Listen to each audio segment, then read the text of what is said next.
नमस्कार, हरियाणा न्यूज का खास कार्यक्रम मुद्दा देख रहे हैं आप और मैं हूं आपके साथ मुस्कान गंगराड़े। मोदी सरकार के तीसरे कार्यकाल के 2 साल पूरे होने से पहले बीजेपी संगठन और केंद्र सरकार में बड़े बदलावों की चर्चा तेज हो गई है।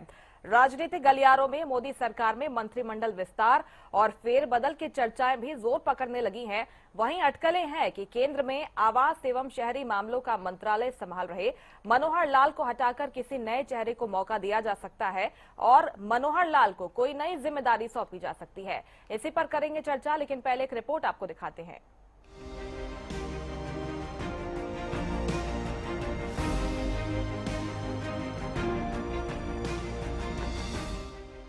9 जून को मोदी सरकार के तीसरे कार्यकाल के 2 वर्ष पूरे होने वाले हैं।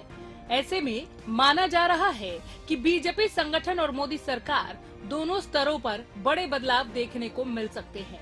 ऐसे में कुछ नए चेहरों को मौका मिलने और कुछ मौजूदा मंत्रियों की जिम्मेदारियों में बदलाव की संभावना जताई जा रही है। अगर पिछले कार्यकालों पर नजर डालें तो प्रधानमंत्री मोदी ने अपने पहले कार्यकाल में सरकार बनने के करीब 6 महीने बाद मोदी सरकार में हुए मंत्रिमंडल विस्तार, पहले कार्यकाल में नवंबर 2014 में पहला मंत्रिमंडल विस्तार, जुलाई 2016 और सितंबर 2017 में फेरबदल और विस्तार, दूसरे कार्यकाल में जुलाई 2021 में बड़ा मंत्रिमंडल विस्तार, मई 2023 में कई विभागों में किया गया बदलाव। मंत्रिमंडल विस्तार और फेरबदल की चर्चाओं के बीच अटकलें हैं कि केंद्र में आवास एवं शहरी मामलों का मंत्रालय संभाल रहे मनोहर लाल को हटाकर किसी नए चेहरे को मौका दिया जा सकता है और मनोहर लाल को कोई नई जिम्मेदारी सौंपी जा सकती है। 9 जून 2024 को केंद्र में मंत्री बने मनोहर लाल प्रधानमंत्री नरेंद्र मोदी के बेहद करीबी माने जाते हैं। केंद्रीय मंत्री बनने के पहले मनोहर लाल अक्टूबर 2014 से मार्च 2024 तक हरियाणा के मुख्यमंत्री के पद पर रहे थे। उनका कार्यकाल मुख्य रूप से भ्रष्टाचार पर नकेल कसने, परिवार पहचान पत्र जैसी तकनीकी योजनाओं, ई गवर्नेंस और बेटी बचाओ बेटी पढ़ाओ अभियान के माध्यम से लिंगानुपात में सुधार के लिए जाना जाता है। एचडीआर बतौर सीएम मनोहर लाल के कार्यकाल की मुख्य बातें: बिना पर्ची खर्ची के पारदर्शी तरीके से सरकारी नौकरियां दी, सीएम विंडो के माध्यम से प्रशासनिक पारदर्शिता को बढ़ावा, डिजिटल पहचान आधारित योजनाओं को बढ़ावा, हरियाणा का लिंगानुपात बेहतर किया। 14 साल आरएसएस के प्रचारक रहे, 1994 में बीजेपी ज्वाइन की। 2004 से 2014 के दौरान हरियाणा में बीजेपी के संगठन महासचिव, फिर 9 साल हरियाणा के सीएम और अब मोदी सरकार में ऊर्जा मंत्री के तौर पर मनोहर लाल की राजनीतिक यात्रा काफी दिलचस्प है। ऐसे में देखना होगा कि क्या बीजेपी संगठन उन्हें केंद्र का राजनीति से इतर कोई नई जिम्मेदारी सौंप सकता है। इसके अलावा 2027 में होने वाले विधानसभा चुनावों को ध्यान में रखते हुए सरकार मंत्रिमंडल में क्या फेरबदल करती है, इस पर सबकी नजरें टिकी हुई हैं। Bureau report, Haryana news.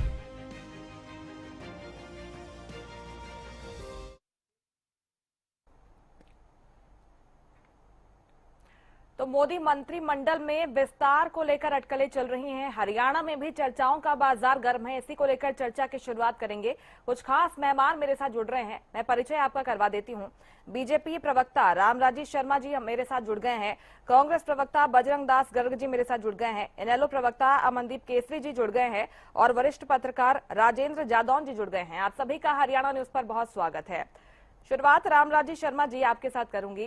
Modi मंत्रिमंडल में विस्तार की अटकलें चल रही हैं। कहा जा रहा है कि कई ऐसी चीजें हैं जिनको ध्यान में रखकर कुछ फेरबदल हो सकता है। हरियाणा में भी चर्चाओं का बाजार इसलिए गर्म है क्योंकि अटकलें हैं कि मनोहर लाल को कोई नई जिम्मेदारी सौंपी जा सकती है और केंद्र में जो जिम्मेदारी फिलहाल वो संभाल रहे हैं उससे उन्हें हटाया जा सकता है, कोई नया चेहरा आ सकता है, कुछ नई जिम्मेदारी आगे वो संभाल सकते हैं। आपकी क्या कुछ प्रतिक्रिया इस पर? देखो, सबसे पहले मुस्कान जी, मैं आपके चैनल के माध्यम से मैं हमारे देश की, हमारे प्रदेश की और आपको, आपके साथ में बैठे हमारे अन्य पार्टी के प्रवक्ता साथियों को, सबको मैं राम राम करता हूं, नमस्कार करता हूं, फिर आपकी बात का जवाब देता हूं। जिस तरह से विश्व के सबसे लोकप्रिय और ताकतवर प्रधानमंत्री आदरणीय नरेंद्र मोदी जी की अगुवाई में हमारा देश बहुत आगे बढ़ रहा है। रक्षा के क्षेत्र में हम आत्मनिर्भर हो गए हैं। आर्थिक दृष्टि से हम चौथे पायदान पर आ गए हैं, बहुत जल्दी दूसरे तीसरे पायदान पर भी होंगे।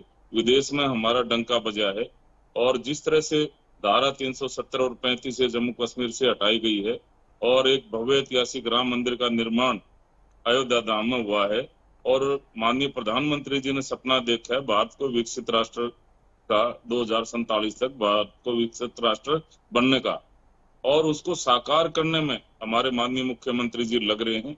वो 24 घंटे जनता की सेवा में समर्पित रहते हैं, युवाओं के हृदय सम्राट हैं और लाखों बहनों के भाई हैं और सभी वर्गों के मसीहा हैं, सबको साथ लेकर चल रहे हैं। और जिस तरह से उनकी कार्यशैली है, जिस तरह से वो काम कर रहे हैं, उनका मेन एजेंडा है नशा मुक्त हरियाणा, अपराध मुक्त हरियाणा और भ्रष्टाचार मुक्त हरियाणा। हरियाणा एक, हरियाणवी एक, सबका साथ, सबका विकास, सबका विश्वास, इस पैटर्न पर हमारी सरकार काम कर रही है।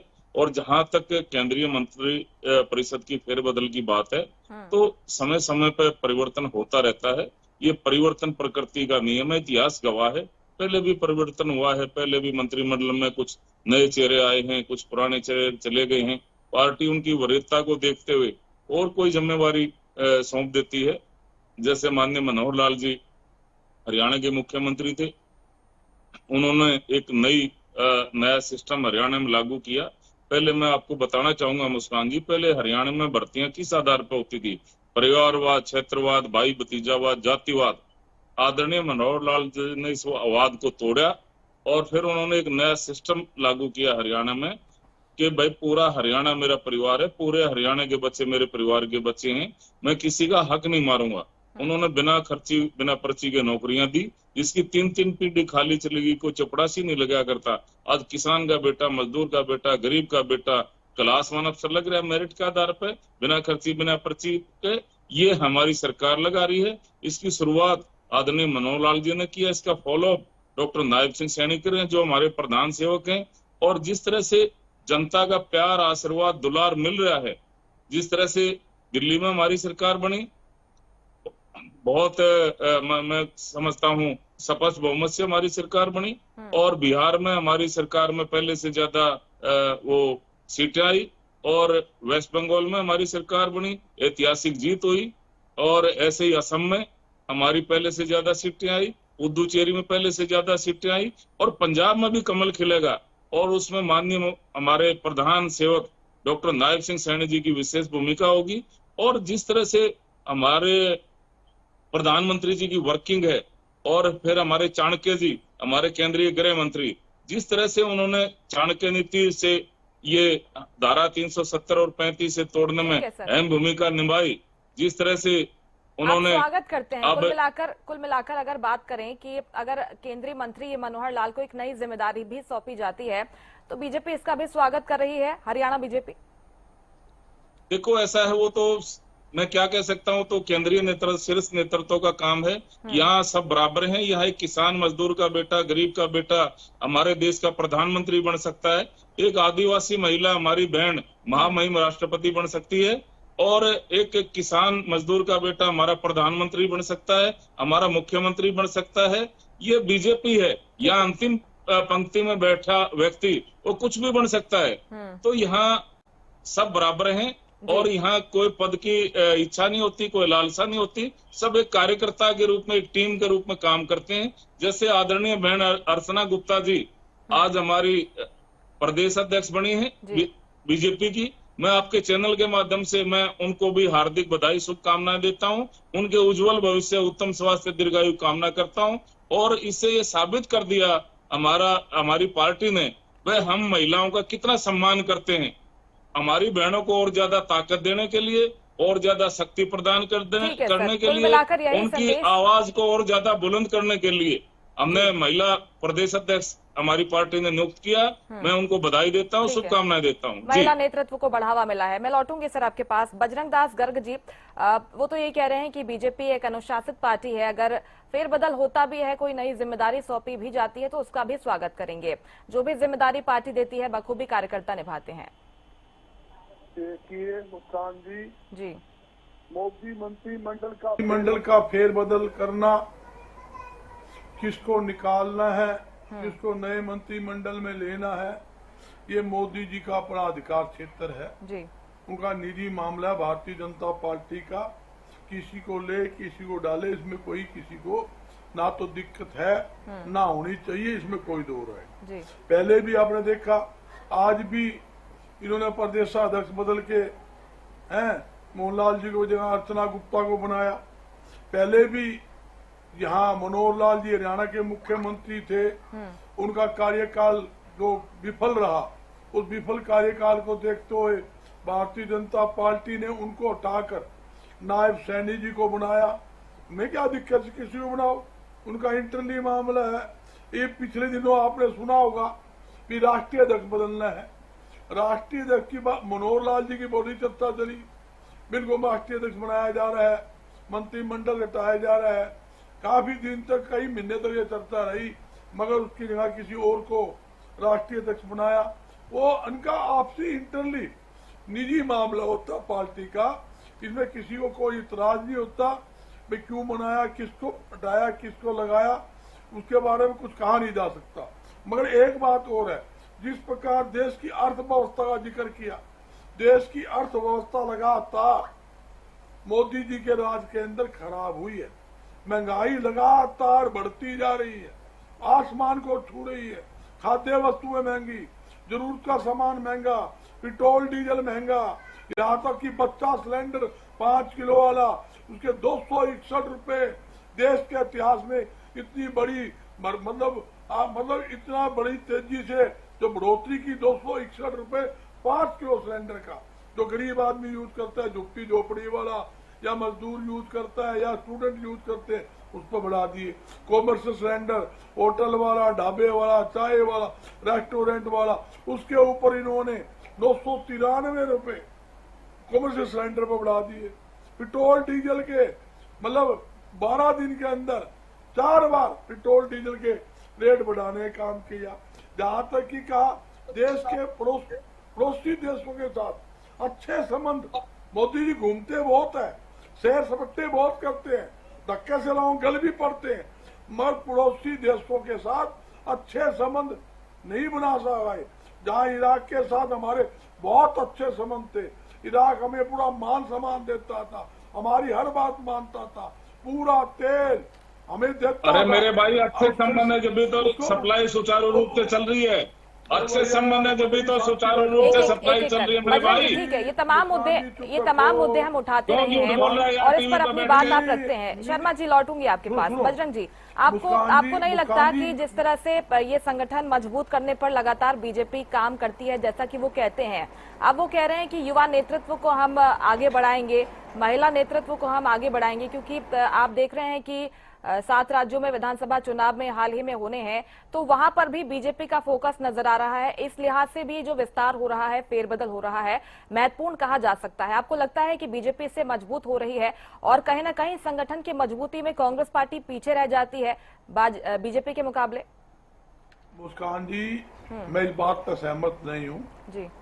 पार्टी मजबूती की तरफ नहीं, ये तो चुनाव आयोग को, ईडी को, सीबीआई को, कोर्टों को अपने कब्जे में करने में लगी हुई है, इनकम टैक्स को, सरकारी सब मशीनरी, तंत्र मंत्र को, और लोगों को डराने काम करती है।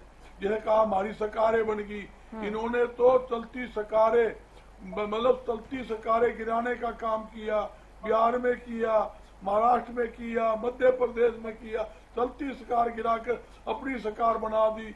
यहाँ तक कि राज्यसभा के सांसद इन्होंने कहा पंजाब में हमारी सरकार बनी। अरे पंजाब में तुम्हारी बंद तो गई, 2 तुम्हारे विधायक है, 7 राज्यसभा सांसद आपने चोरी कर लिए। देश के इतिहास में कभी सुना जिस स्टेट में 2 विधायक हो और 7 राज्यसभा मेंबर बन जाए? ये तो कमाल बीजेपी ही कर सकती है, और कोई नहीं कर सकता। 7 राज्यसभा मेंबर चोरी कर लिए। इन्होंने काम हिमाचल की सरकार गिरने की कोशिश की, 6 विधायक चोरी करके भाई हेलीकॉप्टर पंचकूला में ले आए, बड़ी कोशिश की सरकार गिरने की। राज्यसभा में 6 बार सरकार गिरने की कोशिश की, नहीं की, गिरा पाए, विफल रहे। इनका काम यही है, इनका काम ये है कि कहते थे महाराज हमने नशा बंद कर दिया। अरे हरियाणा नशे का अड्डा बना हुआ है, खुलेआम नशा बिकता है हरियाणा के अंदर, अपराध का अड्डा हरियाणा बन गया, बेरोजगारी का अड्डा हरियाणा बन गया। भ्रष्टाचार का हरियाणा बन ये गया। तमाम अब मुश्किलें ये हैं, परेशानी है आपके मुताबिक जो कि हरियाणा में लोग झेल रहे हैं, इस पर हम चर्चा करेंगे। ये सारे बजरंग झूठ जी बोल रहे हैं, फिलहाल झूठ मुद्दे है। पर रहते हैं। ठीक ये है, सारे ठीक है हमारे बजरंग जी, बड़े बाकी भाई मेहमान है झूठ उनको बोल जोड़ रहे लेते हैं, हैं। उसके बाद आपको मौका दूंगी, फिर से लौटूंगी आपके पास। बजरंग जी फिर से लौटूंगी आपके पास। ठीक है, गड़बड़ी बेईमानी आप पे अलग हाँ मैं समझ गई सर आपकी बात, आपने आपत्तियां रख दी। अमनदीप केसरी जी हमारे से जुड़े हुए हैं। जनता की इसकी बात की है, महंगाई दूर करो, जनता सब कुछ देख रही है बेरोजगारी बजरंग जी। दूर करो, ठीक है, अमनदीप केसरी जी मंत्रिमंडल में विस्तार की जो भ्रष्टाचार सुगबुगाहट देखने को ब्रेक मिलती नहीं है हमारे भाई है, का। हरियाणा में भी ब्रेक चर्चाओं नहीं का लगी है बाजार हमारे गर्म भाई है। का, ठीक ब्रेक है, नहीं है। आप दोनों भ्रष्टाचार को शांति बनाए रखिए सर प्लीज। आप दोनों के पास लौटूंगी मैं। बजरंग जी बाकी लोगों को भी मौका दीजिए, बाकी मेहमान भी वेट कर रहे हैं। बजरंग जी लौटूंगी आपके पास में। अमनदीप केसरी जी आपकी क्या प्रतिक्रिया है, क्योंकि ये मोदी मंत्रिमंडल में विस्तार को लेकर जो संभावनाएं चल रही हैं, युवा नेतृत्व को मौका दिया जा सकता है, कुछ नए चेहरों की एंट्री हो सकती है, इसके साथ ही केंद्रीय मंत्री मनोहर लाल को भी कोई नई जिम्मेदारी सौंपी जा सकती है, इस पर आपकी क्या राय है, कैसे देखते हैं आप इसे?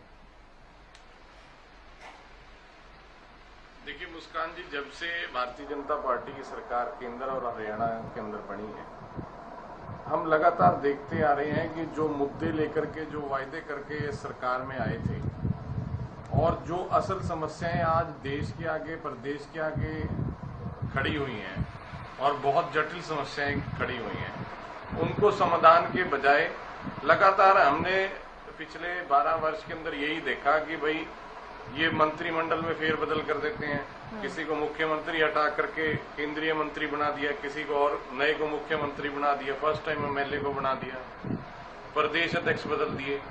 लेकिन असली मुद्दा ये है कि आपको सरकार में जनता ने समस्याएं सुलझाने के लिए चुना था। जो वायदे आप करके आए थे, जो जनता को आप झूठे वायदे करके आए थे, जनता ने उनको सच माना था, तब जाकर के आपको चुना था।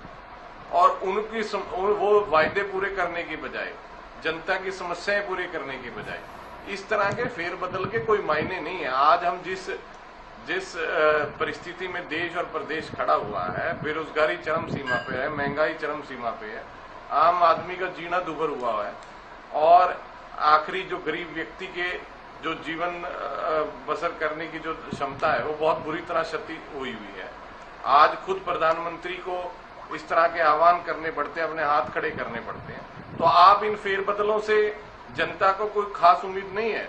और हमारा भी मानना ये है कि भैया जब आप समस्या के समाधान पर फोकस करिए, समस्या को किस तरह से सुलझाया जाए वो आपका कर्तव्य है।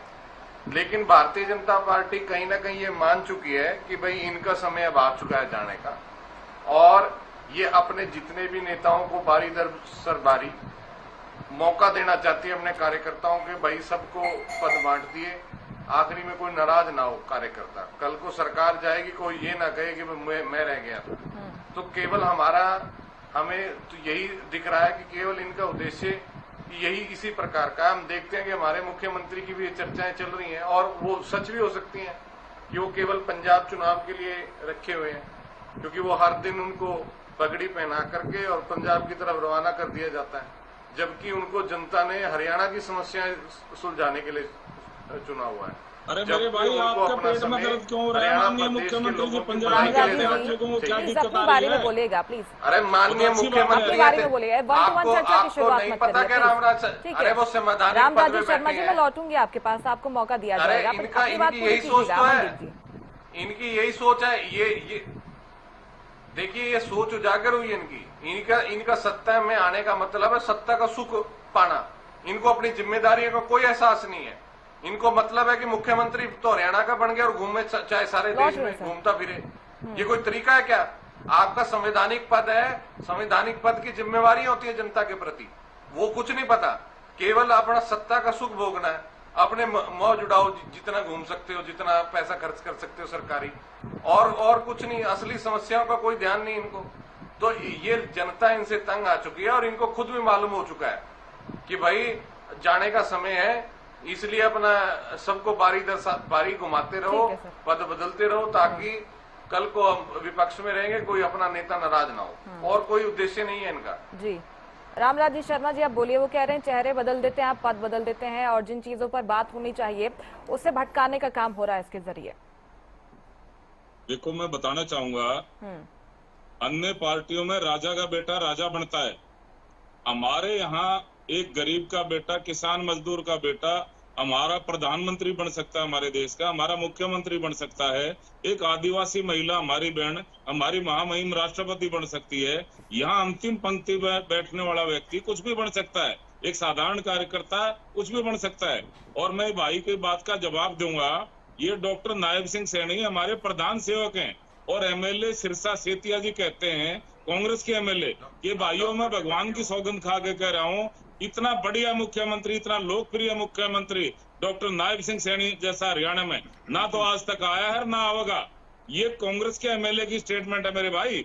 और जिस तरह से मुख्यमंत्री जी की कार्यशैली हमारे यहाँ जन जन को भा रही है, उनकी अध्यक्षता में हमने चुनाव लड़ा, लगातार तीसरी बार केंद्र में हमारी सरकार आई, लगातार प्रदेश में हमारी सरकार आई तीसरी बार, जब आपके नेता छोटी सरकार हमारी बनी, तो फिर बदल की छोटी सरकार हमारी बनी। ये डॉक्टर नायब सिंह सैनी है तो मुमकिन है, ये डॉक्टर नायब सिंह सैनी है भाई जो 24 घंटे जनता की सेवा में समर्पित रहते हैं, युवाओं के हृदय सम्राट हैं, लाखों बहनों के भाई हैं और 36 बरादरी के मसीहा हैं, सबको साथ लेके चल रहे हैं, चाहे वो किसान है, चाहे कमेरा है, चाहे वो व्यापारी है, चाहे वो किसान है, चाहे मजदूर है, सब अच्छा काम कर, तो फिर बदल क्यों कर रहे हैं? शोषित समाज है, वंचित समाज है, रामराजू शर्मा जी, हमारा युवा साथी सबको साथ लेके चल रहे हैं। ये डॉक्टर नायब सिंह सैनी का सवाल वो जो उठा रहे मुक्त हरियाणा, हैं रामराजू शर्मा जी, मेरी आवाज मिल रही है आपको? मुझे सुन पा रहे हैं?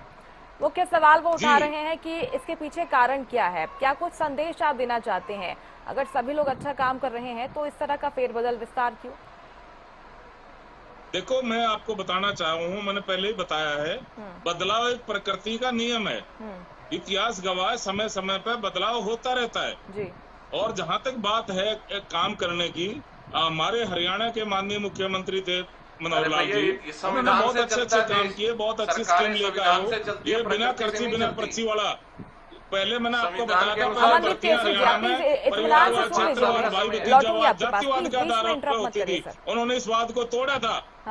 और उन्होंने कहा था पूरा हरियाणा मेरा परिवार है, पूरे हरियाणा के बच्चे मेरे परिवार के बच्चे हैं, मैं किसी का हक नहीं मारूंगा। और उन्होंने ये सिस्टम लागू किया, मेरिट के आधार पर नौकरियां दी और उसका फॉलोअप डॉक्टर नायब सिंह सैनी कर रहे हैं। आज बिना खर्ची बिना पर्ची के 3 पीढ़ी काली चली गई थी, जिसका बच्चा चपड़ासी नहीं लगा था, आज मेरिट के आधार पर क्लास 1 अफसर लग रहा है। ये हमारी सरकार लगा रही है, ये डॉक्टर नायब सिंह सैनी की सरकार लगा रही है।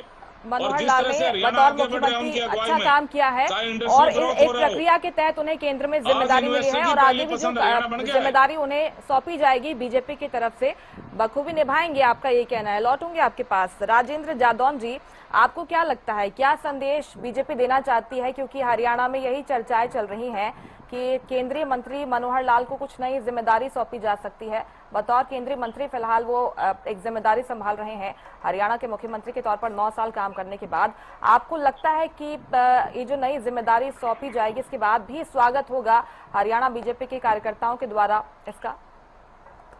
देखिए, ऐसा है कि पार्टी का प्रबंध भी एक विषय है और सरकार का प्रबंध भी एक विषय है।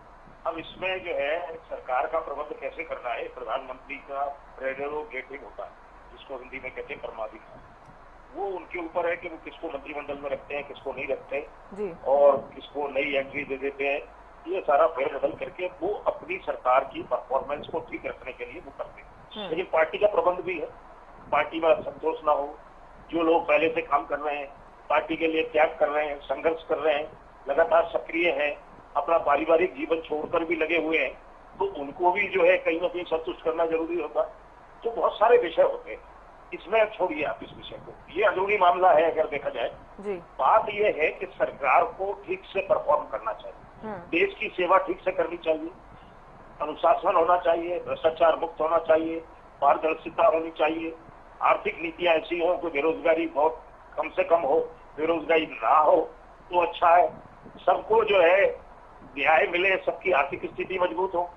अभी तो क्या आर्थिक स्थिति मजबूत है, 80 करोड़ लोग तो अभी जो है मुफ्त राजी ले रहे हैं, तो ये समझ लीजिए कि वो तो सरकार की मेहरबानी पर निर्भर है, तो अब उनकी आर्थिक स्थिति तो मजबूत नहीं हुई ना। सवाल ये है कि आप जो है वेजेज इस तरह के इस लेवल पर पहुंच जाए, अर्निंग जो है कमाई किसान की इस स्तर पर पहुंच जाए कि उसको कर्ज ना लेना पड़े और वो जो है खुशहाल हो, तो सारी उसकी जो बेसिक जरूरत है वो पूरी होती रहे। क्योंकि गरीबी दो तरह की है, एक तो तुलनात्मक होती है जिसको सापेक्ष कहते हैं, एक होती है निरपेक्ष जिसमें बुनियादी जरूरतों का पूरा होना भी जरूरी, अगर वो नहीं होती तो वो गरीबी माना जाता है। जो बीपीएल और एपीएल ये कैटेगरीज बनाई गई है, कई बार तो अब ये भी होता है कि बीपीएल के स्टैंडर्ड भी बदल देने चाहिए। कारण क्या है कि महंगाई बहुत बढ़ चुकी है। उसके हिसाब से देखिए कि पहले आपने जो है जितना इनकम स्तर तय किया हुआ है बीपीएल के लिए, उसमें काम ही नहीं चल रहा है। आप बड़ा ही उसको रेज कीजिए। सवाल ये है कि ये कोई विषय नहीं है, ये तो सरकार का अपना अंदरूनी मामला है। उनके पास उनके पूरे अधिकार हैं, वो किसको रखते हैं किसको नहीं रखते। अगर कोई अच्छा परफॉर्म कर रहा है, उसकी योग्यता है, तो उसको। हालांकि बीजेपी की ये जो नीति है, इसको आप प्री 2014 और पोस्ट 2014 के संदर्भ में देखिए। 2014 से पहले नीतियां कुछ और थी, सब योग्यता और मापदंड चयन और किसी को राजनीति में किसी पार्टी के नेता को अवसर देने के जो मानदंड थे वो अलग थे, और 2014 के बाद कुछ अलग हो चुके हैं। अब तो आप आइए भारतीय जनता पार्टी के लिए काम कीजिए, चाहे किसी भी पार्टी में हो, और आके आपका स्वागत है। और भारतीय जनता पार्टी की नीति रीति उसके एजेंडे के अनुसार काम करते रही। तो ऐसे कई नेता आ चुके हैं बीजेपी में। अभी तो जो है कई मंत्री कहते रहते हैं कि हमारे कांग्रेस के, हरियाणा कांग्रेस के वो जो है कई नेता हमारे संपर्क में, वो तो हमने गेट बंद किया हुआ है, ये और कह रहे थे वो। तो ये पता नहीं क्या होने वाला है। लेकिन ये जो भी फेरबदल है वो प्रधानमंत्री का अपना विशेषाधिकार है, वो करते हैं। लेकिन उनको देश की समस्याओं पर ध्यान देना चाहिए, समस्याओं का समाधान हो, आर्थिक समानता है। आज भी ये आंकड़ा मौजूद है कि देश की जो है 70-75% प्रॉपर्टी जो है 1-1.5% लोगों के हाथ में। तो ये आर्थिक समानता कब आएगी? आदमी तो 80 करोड़ लोग सरकारी मेहरबानी पर जिंदा है। इससे तो जनता शासन जो 1977 में आया था कांग्रेस के पतन के बाद, उस समय जो भी आर्थिक नीति आई थी उससे, उस मॉडल से कुछ सीखना चाहिए। उस समय दोहरी मूल्य प्रणाली समाप्त कर दी गई थी, और कुछ आइटम जो खाद्य वस्तुएं हैं उनकी रेट फिक्स कर दी गई थी कि आपको इतने पर ही बेचना है। तो कपड़ा जो बिकता था, कपड़े के थान पर हर मीटर पर रेट प्रिंट की जाती थी कि ये कपड़ा जो है इस रेट पर ही बिकेगा। मुझे लगता है कि सरकार को उस 77 के मॉडल से सीखना चाहिए। तो बहुत जरूरी है। लोग बहुत परेशान है, महंगाई से त्रस्त है। अभी पेट्रोल डीजल के दाम बढ़ रहे हैं, ये ऊर्जा का जो वो है स्पाइक है, जो प्राइस हाइक है, ये बहुत व्यापक असर डालेगा। तो सरकार को इसका समाधान खोजना चाहिए कि वो कैसे करती है। अगर आपका खजाना ठीक है, भरा हुआ है, तो आप टैक्स में रियायत दीजिए ताकि लोग जो है बहुत ज्यादा तंगी महसूस ना करें, और ये पश्चिम एशिया का संकट का समाधान भी हो जाए। और प्रधानमंत्री जी को भी इस संकट के समाधान में कोई दखल करना चाहिए, क्योंकि उनकी वैश्विक छवि बहुत अच्छी बनी हुई है। तो वैश्विक स्तर पर उनका जो प्रभाव है, उसका जो उनके वो अपने गुड ऑफिसर्स हैं उनको इस्तेमाल करके और उस संकट का समाधान करें, ताकि जो है ये सप्लाई नॉर्मल हो जाए, और ये जो रेट स्पाइक हाई हो रही है, ये स्काई रॉकेटिंग हो रही है प्राइसेस, उन पर कुछ कंट्रोल आए। इस पर ज्यादा ध्यान देने की आवश्यकता है।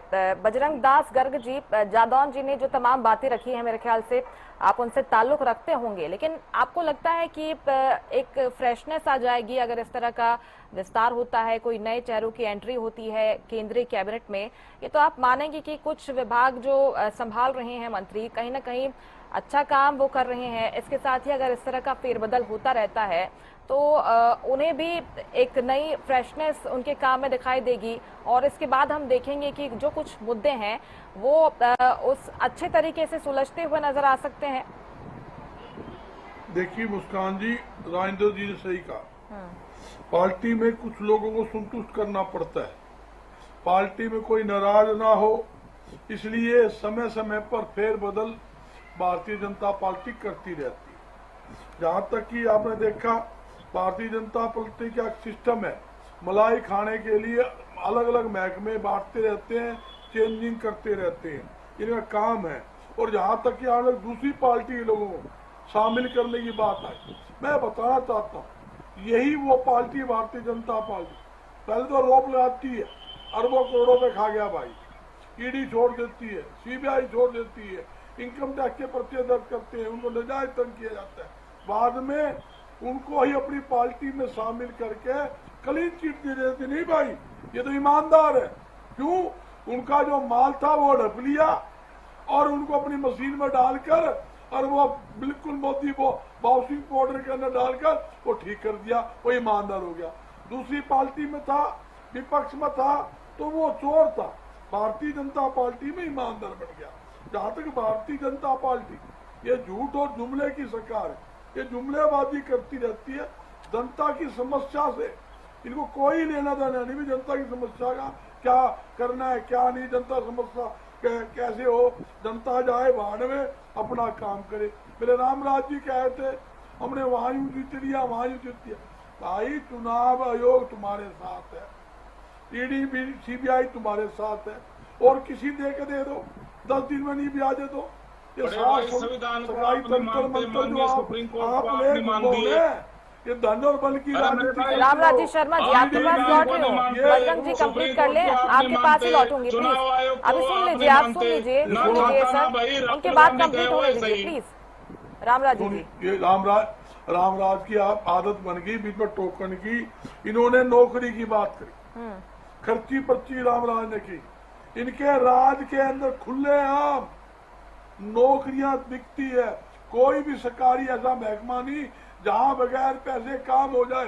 रामराज जी एक महकमा गिना दे, मैं गिनाता हूँ मार्केटिंग बोर्ड, सेल्टक विभाग, यहाँ तक कि तहसील के अंदर खुलेआम पैसे लाओ, रजिस्ट्री कराओ, नगर निगम भ्रष्टाचार काटना, खनन घोटाला, पेपर लीक घोटाला, यहाँ धान घोटाला, सरसों घोटाला, बाजरा घोटाला, दुनिया भर के घोटाले आपके राज के अंदर हो रहे हैं और खुलेआम रिश्वत ली जा रही है। और आप कहते हैं भाई हमारा तो बिना खर्ची पर्ची खत्म कर दी। अरे मुंह तो बता दो, बिना पैसे ये सब घोटालों का जो आप जिक्र कर रहे हैं, उनके मुताबिक घोटालों की सरकार कांग्रेस की सरकार थी जब हरियाणा में थी, और जब मनोहर लाल की सरकार बनी, भ्रष्टाचार पर उन्होंने प्रहार किया, लिंगानुपात में सुधार हुआ, तमाम तरह के बदलाव लेकर आए, पारदर्शिता लेकर आए, वो तो आरोप यही लगाते हैं बजरंग जी। ये रोप झूठे लगाए गए कि कांग्रेस पार्टी में भ्रष्टाचार। आज तक बता दो भ्रष्टाचार के नाम के ऊपर हरियाणा में कितने वो आदमी पर पर्चे दर्ज रखे कि ऊपर ईडी सीबीआई सब छोड़ रखा है, कितने केस करके आज तक कुछ हुआ? 12 साल हो गए। मैं ये बताना चाहता हूँ, ये झूठे मुकदमे दर्ज करना, डराना, ईडी छोड़ना, सीबीआई छोड़ना, इनकम के छापे मरवाना, इनकी आदत बन गई है। ये गंदी आदत इनकी है, लोगों को डराना। कल क्या देखो आप, पूर्व मुख्यमंत्री केरला के अंदर उसके वहां भेज दिया, जहाँ सिटिंग मुख्यमंत्री है उसके यहाँ भेज देते हैं, कोई किसी मंत्री के छापे मुड़ा देते हैं, किसी पूर्व मुख्यमंत्री, किसी मुख्यमंत्री के। इन्होंने कोई छोटा आदमी जिसके ऊपर विपक्षी एक नेता बता दो, एक पार्टी बता दो, ममता बनर्जी, शरद पवार, शिवसेना, कांग्रेस, सीएमपी, सीपीआई, सबके ऊपर इन्होंने झूठे मुकदमे दर्ज कराने का काम किया है। किसी को नहीं छोड़ा इन्होंने, यहाँ तक कि पूर्व मुख्यमंत्री। ठीक है, हर राज्य में बीजेपी इसी पैटर्न पर काम कर रही है आपके मुताबिक? शर्मा जी कर रही है इसी पैटर्न पर ही लूट और घसूट की राजनीति, डर और भय की राजनीति और भ्रष्टाचार की राजनीति भारतीय जनता पार्टी करती है। और रामराज जी तो गीत गाने का काम करे। भाई जिसे गीत गाना सुनना तो गीतानी हरियाणा में बहुत है, वो बड़े अच्छे गीत गावे, यही गीत सुनने टीवी बैठे है तो वही बात है। मोदी जी नू कर दिया, मुख्यमंत्री नू, अरे एक काम तो बता दो। ठीक है बजरंग जी, ठीक है सुन लेते हैं, गिनवाएंगे अभी वो काम गिनवाएंगे। शर्मा जी, ये गंभीर आरोप बार बार आपके ऊपर लगता है, डिफेंड करना मुश्किल होता है क्या? नहीं। हाँ जी बोलिए। मैं बोलूं बड़े भाई, आप बोलिए। ऐसा है, कांग्रेस पार्टी भ्रष्टाचार की गंगोत्री बता दो कौन सा एक का नाम बता दो, कौन सा रॉबर्ट वाड्रा इतना बड़ा एम्पायर कैसे हो गया इनके टाइम में? अरे मेरे भाई सुन तो ले, सुन लीजिए, आप सुन लीजिए, चर्चा मत खराब करिए बजरंग जी। अरे रॉबर्ट वाड्रा इतना बड़ा एक एक करके हम बात रखेंगे बजरंग जी। प्राइम लोकेशन की जमीन ऑडियो डाउन करना पड़ेगा बजरंग जी, आपका आवाज म्यूट करना पड़ेगा मुझे बजरंग जी। नीट के पेपर सुन तो ले यार, सुनने की मत भी लास्ट वार्निंग है बजरंग जी, आपकी आवाज डाउन करनी पड़ेगी बजरंग जी, प्लीज चर्चा मत खराब करिए। एक एक कर अपनी बात रखेंगे तो अच्छी तरह से आपकी बात पहुंचेगी जनता के बीच में, किसी की आवाज नहीं पहुंचेगी। बजरंग जी प्लीज रिक्वेस्ट है, इत्मीनान से सुनिएगा, आपको मौका दूंगी मैं आगे। बोलिए अब शर्मा जी।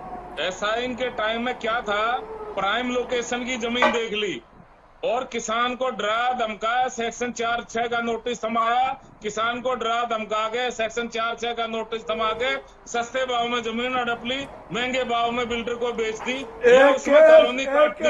ये थी इनकी सरकार। रॉबर्ट वाड्रा इतना बड़ा एम्पायर कैसे हो गया ये बताइए ना आप। कौन सी नोट बनाने की मशीन है रॉबर्ट वाड्रा के पास में? कांग्रेस पार्टी भ्रष्टाचार की गंगोत्री है, गंगोत्री।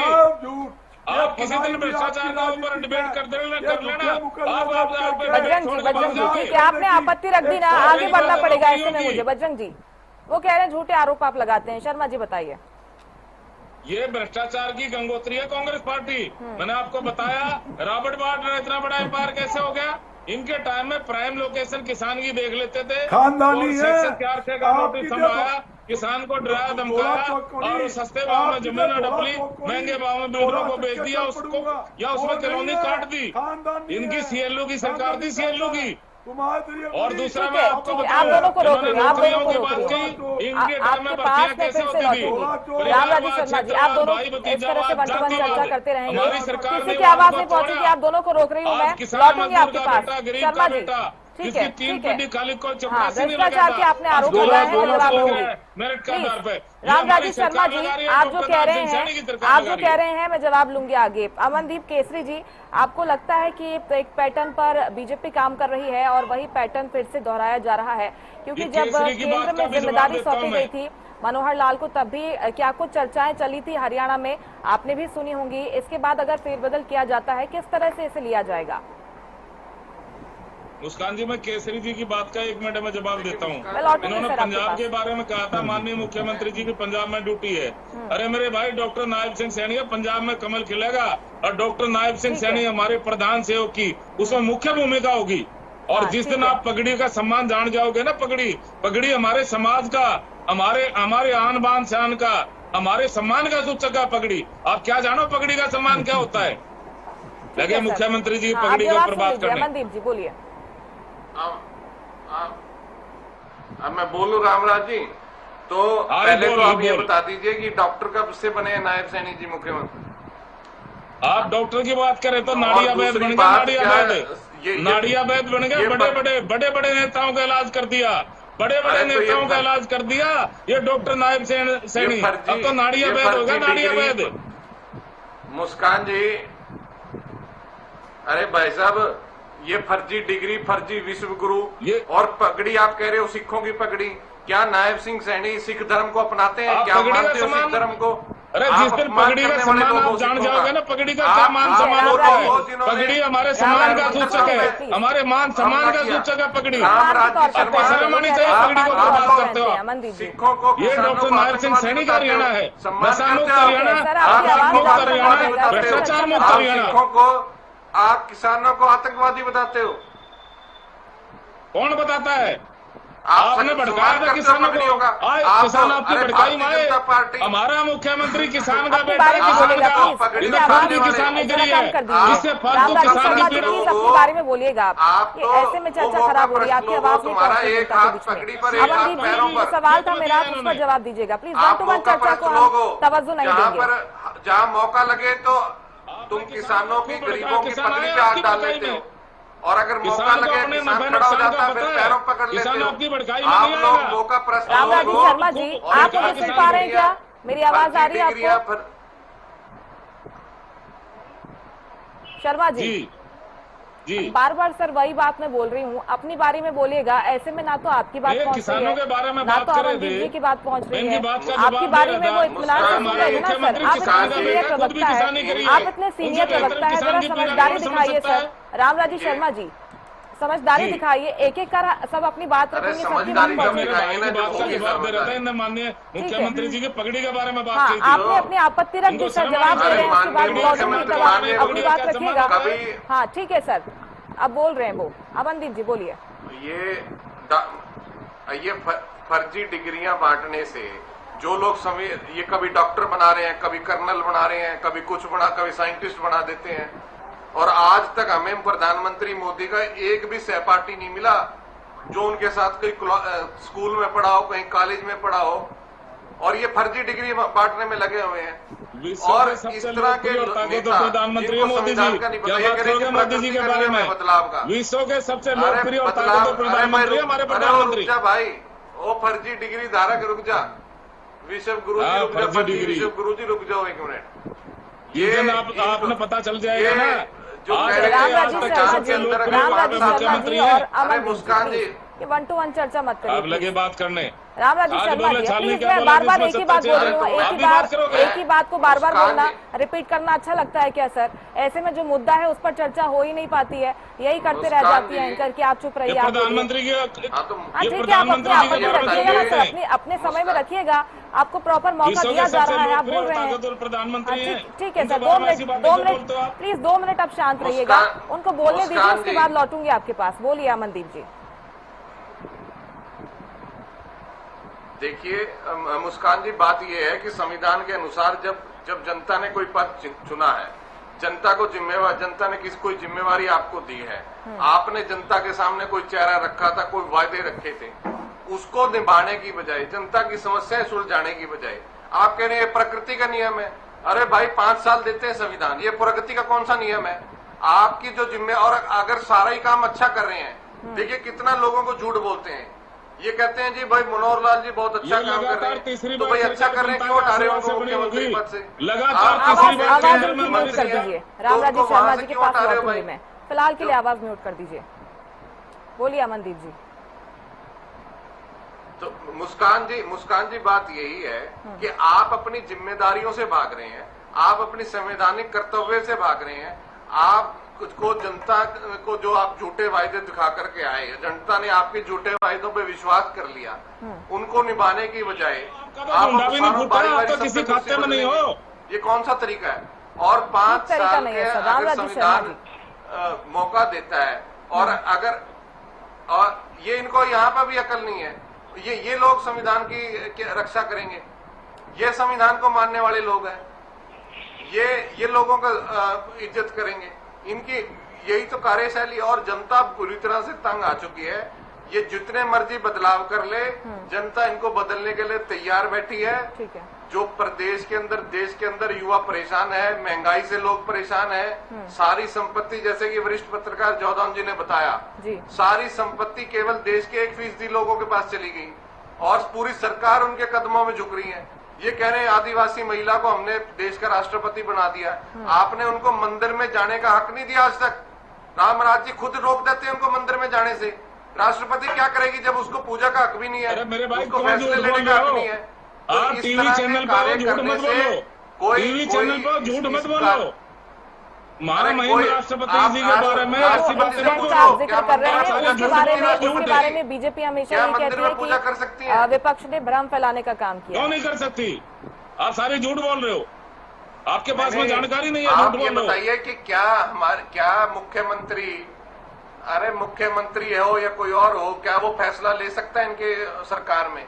फैसला कोई और लेता है, जब उसको क्यों नहीं ले सकता?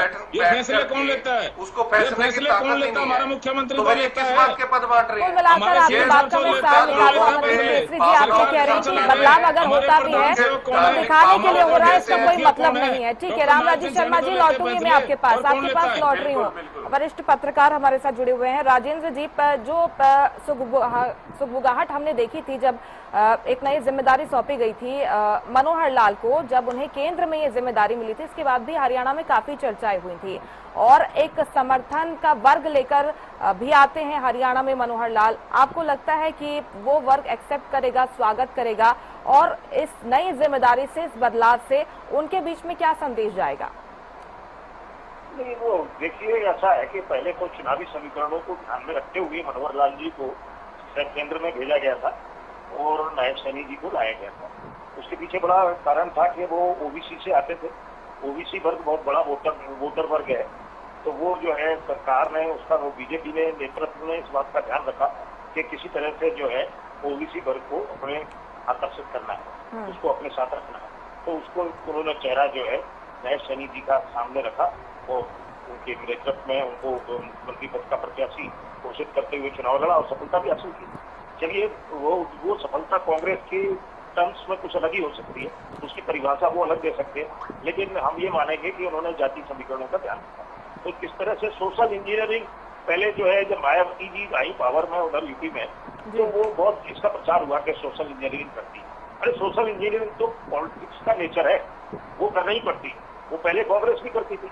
1952 में जब पहला चुनाव हुआ तब से ही चल रही सोशल इंजीनियरिंग, और सोशल इंजीनियरिंग के बूते जो है वो तमाम समाजवादी हार गए, कांग्रेस को लगातार सफलता मिली। कांग्रेस ने एक इक्वेशन बना लिया था, अल्पसंख्यक, वो शेड्यूल कास्ट, शेड्यूल ट्राइब और कुछ उनके साथ जो अपर क्लास है वो सब मिला के वो इस तरह से पार्टी जीती थी। बाद में जब टूटन शुरू हुई, SC ST क्लास टूट गया, उसके अलग नेतृत्व उभर कर आ गया, अल्पसंख्यक भी नाराज हो गया, तो कांग्रेस में हाशिए पर आ गई। वो तो देख रहे सोशल इंजीनियरिंग है ये।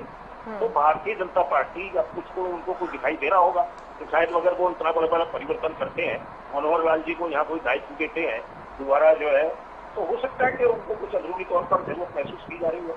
लेकिन अभी तो चुनाव तो है नहीं और कोई ऐसा कोई चेहरा बदलने की जरूरत भी नहीं दिखाई देती। लेकिन फिर भी अगर वो लाते हैं तो कुछ अंदरूनी कारण हो सकते हैं, तो या तो फिर कोई नायब सैनिक को कोई बड़ी जिम्मेदारी देंगे, ये भी हो सकता है। तो ये देखिए कि 2014 के बाद भारतीय जनता पार्टी में जो नीति आई है, स्थापित नेताओं को आगे बढ़ाने का वो ट्रेंड खत्म कर दिया उन्होंने। नए लोगों को खोजिए उस टीम में से जो लंबे समय तक काम करते रहे। अर्चना जी का भी बैकग्राउंड ऐसा है कि RSS का बैकग्राउंड, वो जो है विश्व हिंदू परिषद में काम करती थी, बाद में राजनीति में। मनोहर लाल जी RSS के प्रचारक थे, बाद में राजनीति में पहले चुनाव लड़ा और पहले चुनाव में मुख्यमंत्री बन गए। अलग हटके लाया ना, तो लाइन अप तो कोई दूसरे ही थे। मोदी जी भी आए तो लाइन अप तो उस समय राष्ट्रीय नेता भारतीय जनता पार्टी के बहुत बैठे हुए थे। अडवाणी जी थे, अडवाणी जी के साथ में सब वो तो अटल जी के जो है साथ डिप्टी प्राइम मिनिस्टर रहे और वो प्राइम मिनिस्टर बनना चाहते थे। बाद में वो उम्मीद कर रहे थे, पर 2009 में भारतीय जनता पार्टी ने उनके नेतृत्व में चुनाव लड़ा, लेकिन ये है कि वैकेंसी नहीं मिली, उनका भाग्य साथ नहीं दे रहा था। बाद में फिर वो जो है मोदी जी उभर कर आ गए और फिर बाद में ये ट्रेंड अलग तरीके से चल पड़ा। सभी राज्यों में जहाँ भारतीय जनता पार्टी ने सफलता हासिल की, मुख्यमंत्री नेताओं में से नहीं है, वो नए नेताओं को उभारा गया जो बिल्कुल नए थे, लेकिन उनका बैकग्राउंड RSS का था। कोई ABVP में काम करता था, कोई विश्व हिंदू परिषद में काम करता था, कोई कहीं। तो वो जो है मुझे लगता है कि उन्होंने ये तय किया कि जो ग्राउंड रूट लेवल पर काम करते रहे इस विचारधारा के पोषण के लिए, उनको आगे बढ़ाया जाए, उनको पुरस्कृत किया जाए। तो ये अब अगर अभी इस समय कोई चेंज की संभावना अगर दिखाई दे रही है, तो हो सकता है कि वो कुछ अंदरूनी तौर पर जरूर महसूस कर रहे हैं। फिर तो उसके पीछे कारण यही है कि नायब सैनी जी का कोई और दूसरा उपयोग करेंगे, क्योंकि उन्होंने नायब सैनी जी का उपयोग अभी कई तरीके से किया। बिहार भेज दिया, दिल्ली भेज दिया प्रचार करने, बंगाल भेज दिया, पंजाब को वो संभाले हुए हैं। हो सकता है उनको पंजाब की कोई जिम्मेदारी बड़ी दे दी जाए, कुछ भी हो सकता है। क्या कुछ बदलाव होंगे देखना होगा। जी ठीक है, बजरंग दास गर्ग जी।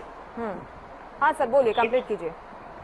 मुस्कान जी बुलाया गया है पंजाब में, आ रही हूँ केवल सिंह आ रही हूँ बजरंग, एक मिनट सुन लीजिए, वो कंप्लीट कर रहे हैं सर, कंक्लूड कर रहे हैं।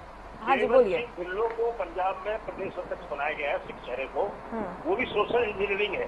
वो जट सिख है, उसके आधार पर जट सिखों को आकर्षित करना भारतीय जनता पार्टी की तरफ। भारतीय जनता पार्टी पूरी ताकत झोंक रही है, क्योंकि पंजाब अभी एक एक्सेप्शन है नॉर्थ इंडिया में, तो वो जो है उसको भी कंप्लीट करना चाहती है, अपने ग्रिप में लेना चाहती है। बाद में साउथ का भी जो है, साउथ की दीवार है उसको तोड़ने का भी काम करेगी। तो बहुत सारे काम है भारतीय जनता पार्टी के पास, बहुत सारे फैक्टर्स हैं जो इसमें काम करेंगे। बजरंग दास गर्ग जी, कई बार हम देखते हैं कि बीजेपी नए चेहरों को मौका देती है, एक सरप्राइजिंग चेहरा निकलकर सामने आता है, लेकिन उसका फायदा भी होता है बीजेपी को। देखिए, ये जानबूझकर ये फेर बदल करते रहते हैं। एक व्यक्ति अच्छा काम कर रहा है, उसने प्रदेश में अच्छा काम किया, केंद्र में अच्छा काम किया, उसको बार बार क्यों उठाया जाता है? इसका एक रीजन होता है जी। क्यों ये जो पद होते हैं मलाई खाने वाले, जैन करके ये शिफ्ट करते रहते हैं। अभी इप नंबर 13 लग गया, इप के नंबर 13 लग गया, ताकि वो नाराज ना हुई, हम तो सरकार थी, हमें पूछा नहीं गया, हमारी जात नहीं पूछी गई। ये ऐसा करके फेर बदल करते रहते हैं, एडजस्टमेंट करते रहते हैं। आप हरियाणा में देख लो, हरियाणा में चेयरमैन बना दिया, एक चेयरमैन सही काम कर रहा है, उसे 1 साल में फेर बदल देंगे, दूसरा लगा दिया, 30 साल लगा दिया। शिक्षा विभाग में देख लो और महकमा में देख लो, ये क्या करते हैं, फेर बदल करते रहते हैं। मार्केटिंग बोर्ड है या वो कहिए, जो पद जो है लाभदायक पद है उसके ऊपर ही एडजस्टमेंट करते हैं। ताकि सारे जो हमारे साथ भारतीय जनता पार्टी के और साथी है उनको ये ना कहने का मौका मिले कि आपने हमें पूछा ही नहीं, उसको पूछा, हमारी जात नहीं पूछी, कोई नाराजगी ना रहे। दूसरी बात, मेरे शर्मा जी ने बड़ी अच्छी बात कही, पगड़ी, ये सही बात कही, मैं इस बात का मैं समर्थन करता हूँ।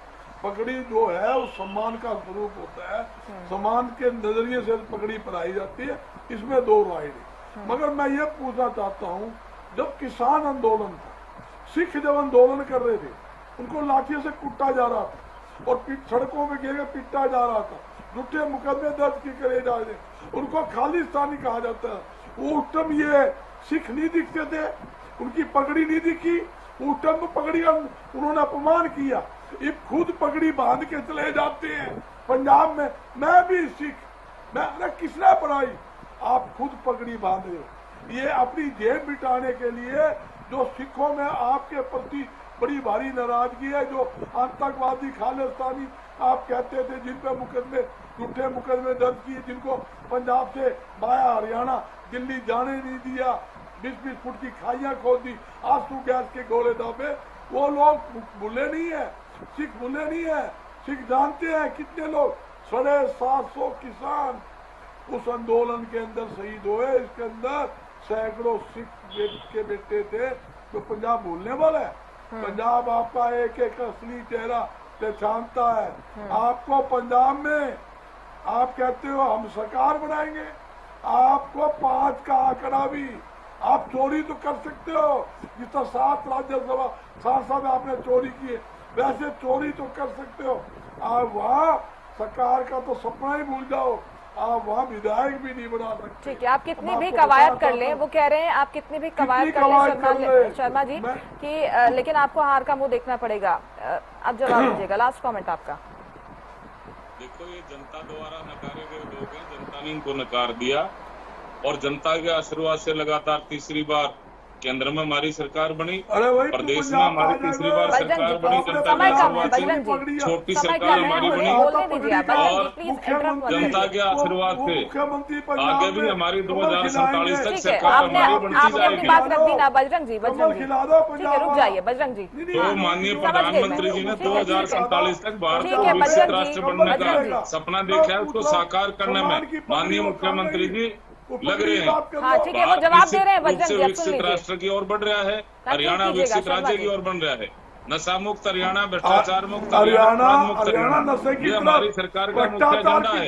सबका साथ, सबका विकास, सबका विश्वास, सबका प्रयास, इस पैटर्न पे हमारी सरकार काम कर रही है। आपने कुछ नहीं किया, ऐसे में आपकी आवाज डाउन करना पड़ता है बजरंग जी। आप रुक जाइए, सुन लीजिए बजरंग जी, समय की कमी है बजरंग जी, समय की कमी है सर। लास्ट कमेंट जल्दी से कंप्लीट कीजिए आप शर्मा जी। द्वारा नकारे गए लोग हैं, उल जुलूल फैसले लेते, उल जुलूल बातें करते हैं और फैसला सरकार आपकी है और इनका जमीनी आधार खत्म हो चुका है। ये हमारे ऊपर भ्रष्टाचार का आरोप लगा रहे हैं। इनकी पार्टी तो भ्रष्टाचार की गंगोत्री है, गंगोत्री। अरे छाछ बोले छालने के बोले, जिसमें लास्ट कमेंट अमनदीप जी, आपका लास्ट कमेंट। आप दोनों रुक जाइए, लास्ट कमेंट अमनदीप जी। आपको लगता है कि इस तरह से बदलावों से सचमुच में कुछ बदलाव आएगा विकास में? नहीं, मुस्कान जी, अगर आता तो हमने 12 साल में बहुत बदलाव देखे, लेकिन 12 साल बाद देश की प्रदेश की जनता को क्या हाथ लगा कि जो ये कह रहे थे कि अच्छे दिन आएंगे, वो अब ये कह रहे हैं कि बुरे दिन आने वाले हैं। तो इन बदलावों से कुछ नहीं बदला, उल्टा और जो जनता की उम्मीदें थी वो बदल गई इनके प्रति। और मैंने बताया कि जनता पूरी तरह से भरी बैठी है, इनका पाप का घड़ा भर चुका है और जनता इनसे हर हाल में बड़ी जल्दी मुक्ति चाहती है। और इनको भी ये बात मालूम है, इसी करके सभी को बदलाव, जैसे बजरंग दास जी ने कहा कि सबको बारी बारी से एक बार थोड़े थोड़े दिन के, आप देखिए ना, एक आदमी को अगर 1 साल के लिए एक पद पे रखा, 6 महीने में तो उसको पद की कार्यशैली समझ आती है, 6 महीने बाद बदल देते हैं, तो क्या आउटपुट आएगी उसकी, क्या उसका रिजल्ट आएगा, वो उसको इनको वो चीज को ही परवाह नहीं है। इनको केवल और केवल अपने आदमियों को एक बार सेट करना है, उनको मलाई खिलवानी है और जनता जाए भाड़ में। आगे इनको पता है कि जनता इनको दोबारा इनका मुंह नहीं देखने वाली।